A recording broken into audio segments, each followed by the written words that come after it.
Hello and welcome to another adventure of the Unconventional Grower on plot 14 somewhere in the big wide world. And today's video we'll be doing a broad bean harvest and dissecting why a shoe has ended up on the plot. Let's get to it.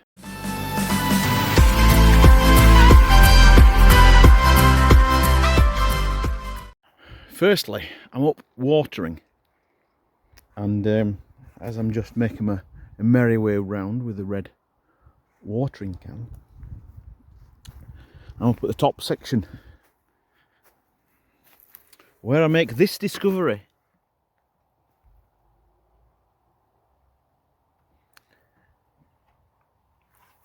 The fox has been up to its tricks and has delivered me a shoe.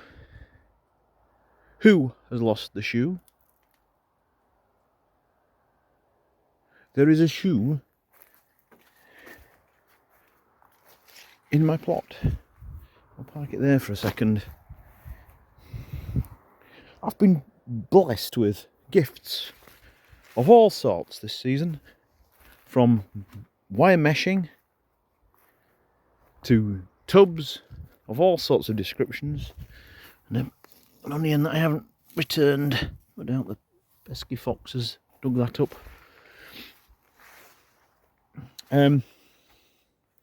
Yes, all sorts have drifted its way onto the plot this year. No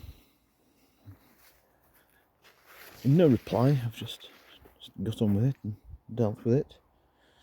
Anyway, right, we're doing the broad bean harvest. A short little video on the broad beans. As one or two is just starting to get past it. Now, those that feel a bit woody, a bit past it, such as this one, they'll just get it off the thing. That one there will just go into the seed pot for next year, because that's not going to really be any good eating. So that's where that's going to go, into there. Well, I was going to say there's one in there, but I can't even call that one. And then that sees that one done, but I'll keep that in for coverage if nothing else. So there's only one or two in these ones, but I think that's just the way the season is.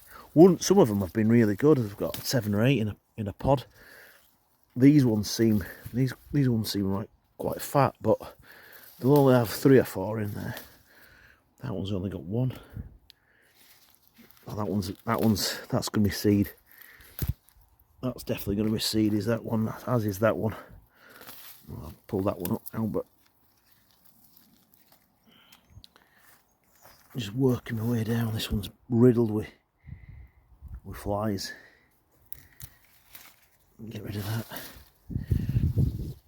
This one seems a decent one. There's several in there. We'll just throw them over there. So I do tend to find that the broad beans do end up being victim of flies, green fly and the like. Ordinarily, look at that. You can see that there, can't you? Ordinarily, the wildlife actually takes care of that. So that's the first time for a long while that the broads have ended up with that on them.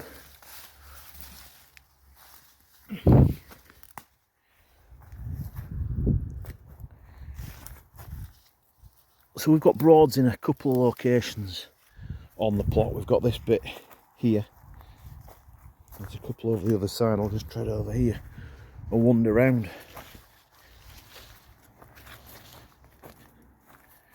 We've got a couple over there that I'll reach in off camera and get. Oh, there's an asparagus there. I'll take that.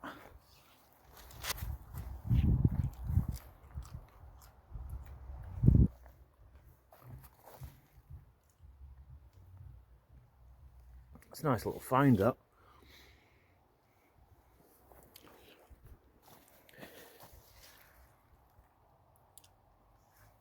So So we've got a couple in this location. These have been the main ones that we've harvested so far this season. These ones here. So we'll just collect some of these. They're really nice in sandwiches.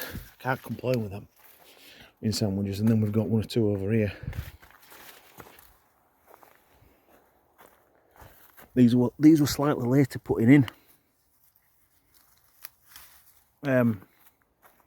These seem to be a small variety. I did sow some as well from bought seed that were just left around. I didn't want to just go solely on the home seed just in case it didn't generate any results, but it has. We've had a good mix, to be fair. One or two cheeky raspberries there.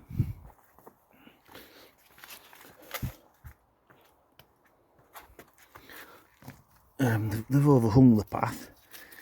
We've just managed that. That's not been a problem. On the odd occasion that we've come up this year in the plot, but we're gonna try and make amends for lost time by being up a bit more often.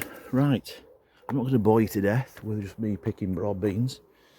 What I will do though is harvest that courgette that's down here before it grows into some kind of wild animal.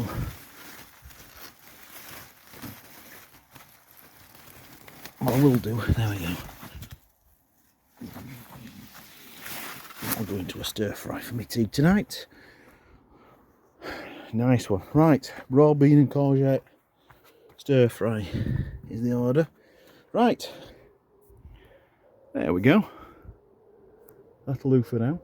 Thank you for watching. Join us again soon.